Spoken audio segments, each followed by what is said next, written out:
this is Grandpa Ron. Welcome to my channel. Today I'm going to be talking about this Zen Samurai e-bike. It's a brand new bike from a brand new company, and it's got a mid-drive, carbon belt, no maintenance, so yeah, there's a lot to like about it. But before I tell you about the new bike, let me tell you why I had to upgrade. I've been riding this Magnum Peak e-bike for the last 5 years, and it's been a great bike. Yeah, it's a hub drive with a 17 amp hour battery. But now, after 12,000 miles, yeah, I need something else. My hands just go numb after about an hour of riding. Okay, I've been riding an hour and 15 minutes, and my fingers are starting to tingle. Need to do this every so often. Yeah, I ride about 60 miles a week, and some of my rides over 2 hours, and it's getting to be very uncomfortable, so I need more of a comfort bike.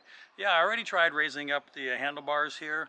I got a 3S extension, and that does help, but it wasn't really totally the solution, so I started looking around. I made a list of the things I wanted to change on here. So I had 6 items on it. Number 1, of course, was the comfort. I needed the handlebars to be up a little higher, so I don't have much pressure on my wrist. Maybe the saddle, the seat was a little bit hard on that one too, so I wanted to upgrade that. The seat post extension or suspension was fine, so I think it was okay with that. I certainly didn't need a full suspension bike.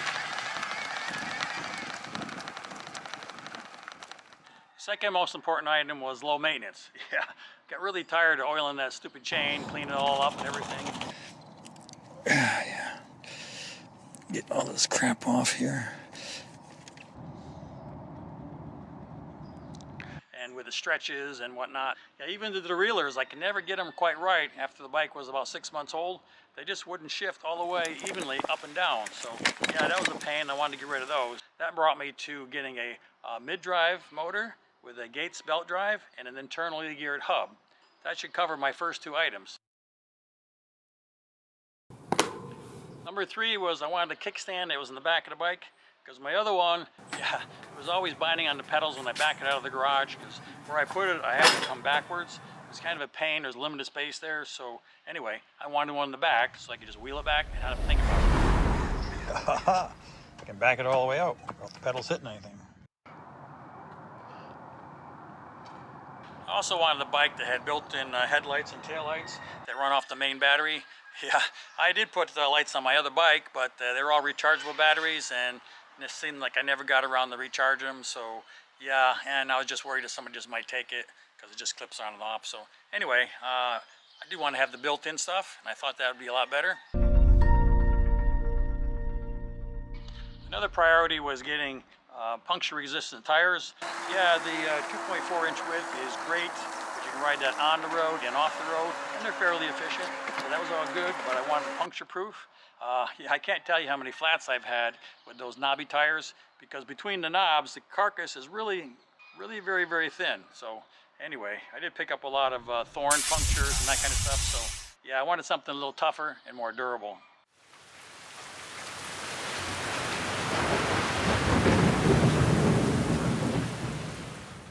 How is this bike in the rain? Well, let's check it out and see if these fenders really work.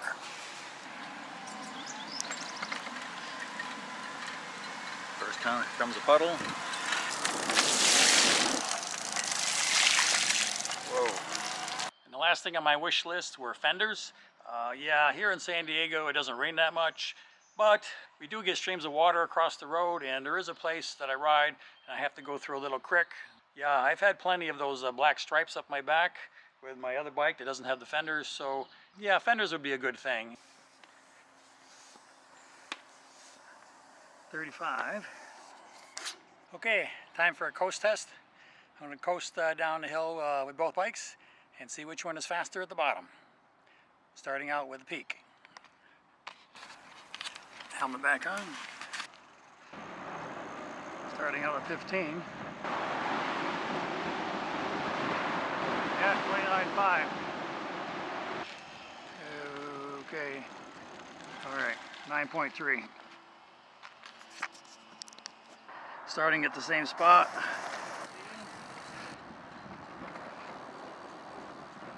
Seems like we're going faster here already.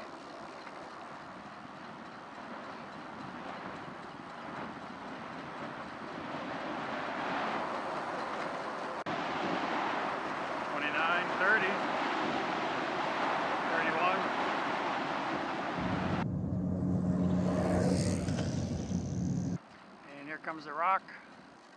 Bingo. All right. These two bikes weigh about the same, so I was figuring that with the higher riding position, yeah, the Zen bike will be slower on the coast test, so man, I was surprised. Maybe it's the knobby tires that give it so much drag compared to the trail tires on the Zen bike. So now let's see how far I can go using the motor. It says I got 73. Well, we'll see. One of my biggest concerns when I was buying this bike was what is the actual range on it. Bosch has an online calculator where you can put in your weight, your speed, all that kind of stuff, and it'll give you an estimated range. Yeah, for me, in eco mode, it was 52 miles.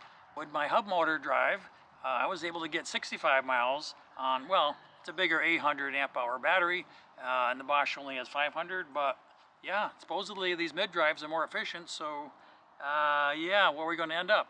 The only way to know for sure is to actually go for a test drive. Okay, first ride, 17.5 miles. Got 57 miles of range left. Mostly I rode on Echo, but I did use turbo for the hills. Otherwise, it's really slow going up there on Echo.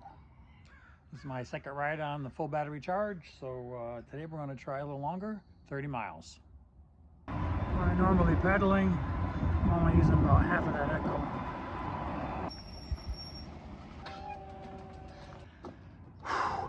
Okay, made it back from a 30-mile bike trip. Took me over 2 hours to do it, and yeah, legs a little tired. I'm not used to pedaling that much, but anyway, I've been running on Echo mode, and so far so good. Yeah, I think I got like 23 miles left to go on it, so that's good. A little cool this morning, but hopefully I can make it. The trip distance says I have like 6 miles to go if I run out, and I got a 10-mile bike ride, but there's still 2 bars on the display, so what are that, like 40% charge? So anyway, we'll see. Down to 1 mile showing. Yeah, I probably got about 6 or 7 miles left to go to get home, but I still got 1 bar, so I don't know which one is right. Do I have 20% battery left? Do I have 1 mile left? I guess we'll find out. Okay, I hit no range left. Okay, battery's depleted. I got about 2.3 miles since it went to 0. Well, fortunately this bike rolls pretty well. Even without the motor running, this is my steepest hill coming up. It's about a 6% grade. No battery. Let's see how I do. I'm back from my no battery pedaling. Yeah, that last hill was a killer. But yeah, I was able to ride up at about 5 miles an hour. Just locked out the front fork, made it a lot easier to pedal. But anyway, back to the garage. Now I can charge it up for the next test. Next I tried tour mode. In tour mode you're going to go about 3 miles an hour faster on the flats, so it does use more battery power. Anyway, I got 40 miles on that battery charge, but I probably won't use that too much unless my legs are tired. Worst case for range, of course, would be if you're doing any commuting. Yeah, so I made a test, put it in turbo mode, and I rode up to Otay Lakes Reservoir, which Google Maps says it's like 735-foot elevation change. So anyway, there's a lot of up and down hills, and I was blasting. I averaged over 17 miles per hour and got about 22 miles of range before I hit the battery reserve. So yeah, rather than just run out on the way home, I decided I just put it in eco mode, and that gave me a couple more miles, so I made it home fine. However, if you do have a long commute, Zen does offer a dual battery option. You have to order it when you get the bike, but yeah, that'll double your range. Time to get off the pavement, get onto some little trails here, and see how she does. Now I do like to ride on dirt trails once in a while. Yeah, it's a nice break from the roads. So I decided to take it up Mustard Hill, which is a single track, not too bad. There's a few rocks and stuff on it, but it's mostly packed dirt. So I wanted to give it a try, see how it compares to the Peak, which has knobby tires. Well, end result is, yeah, it worked really well. The tires had good grip in the loose dirt. It wasn't sand at all, but just gravel and some rocks, maybe 3 inches in diameter. But anyway, I rode around there. It was comfortable. Felt under total control. So yeah, I give it a thumbs up for trail riding.